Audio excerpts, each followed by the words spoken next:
Alright, so my struts went bad. You can tell by all the grease. It's like that on both sides. A lot of you guys had questions about replacing the struts, whether you want to do lowering springs or whatever. So I'm going to give you a quick deal on how I got mine out. I've already done most of it. After you take your wheel off, first thing you want to do is pull your tie rod end out. Now on the bottom of the tie rod end, let me see if I can get, there's a hex nut, kind of like the end link. If the shank starts twisting, you can put a box end wrench and a hex key on the bottom and twist it off if it won't come off with a socket. Same thing with the end link. It goes in the strut mount here, and then you're going to want to pull the clamp bolt, which is this guy right here.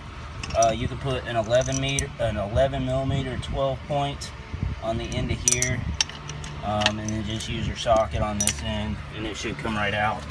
As you can tell, it slides up and down pretty quick. Now where the problem comes is this shaft here is super long, so you have to push down on it far enough to be able to get it out. You want to lift both sides of the car so you get full range of motion throughout the bearing assembly and the strut mount.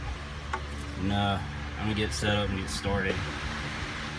Best way to get this thing out, I know it's a little unorthodox, but this whole system's unorthodox. So what we did is we're using the spring clamps. You see these little holes in the bottom? What we do is we're going to line one of these clamp nuts up into the hole here and then clamp it to the top. Same thing on this side. So what's going to happen is it's going to pull the spring down and give us that extra bit of motion that we need to pull this out. So we'll go ahead and get that done and then see what's next. So we've got both our clamps on, just catching on the bottom. So what happens if it slips, that spring's just gonna pop back up and these might fall off. So you're not looking at nothing too dangerous, but you can see we have enough room. You see my bearing plate fell off. We'll have to repack that. But anyway, see, now there's enough room to hopefully be able to lift this up out of here. So we're gonna give her a try. We're gonna attempt to get this thing out of here. Make sure your top bolt on the strut top hat is still secured for this part of it, and then let's see if we can push down far enough to get this back bolt in. And if you notice, this tab goes all the way up, but if here, you want to see if you can get that in. Is it in? Yep. Okay. Okay, so we're that much closer. Now I'm gonna lift up. Let me see if I can remaneuver this a little bit so I'm not blocking it. Alright. You gonna pry? There's the square. Just use a flathead.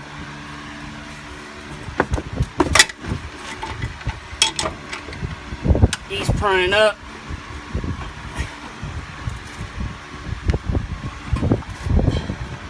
Still got some room.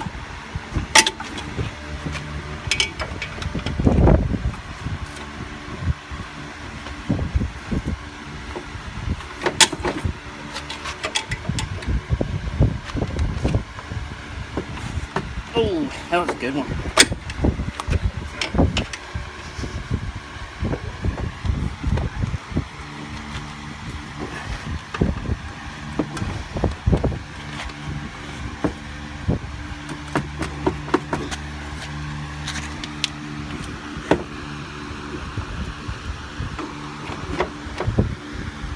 Just have to kind of work it.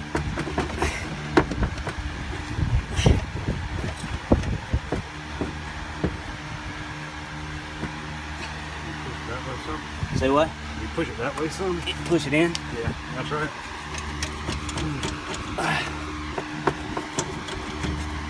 Oh, there we go. There we go. All right. See how we got it loose right here? So now we're gonna kind of, oh, where's my mallet? There it is. All right. Just gonna tap.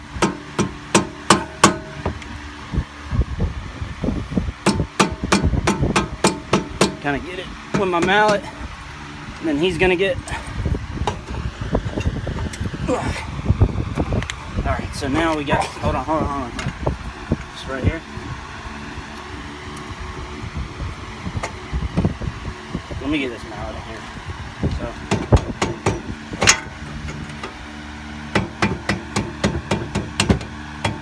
it ain't over till it's over, folks.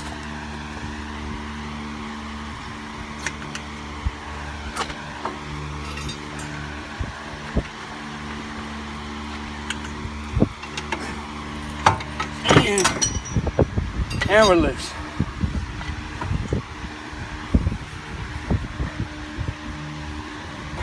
Alright. So that's the hard part. It's a lot easier with two hands.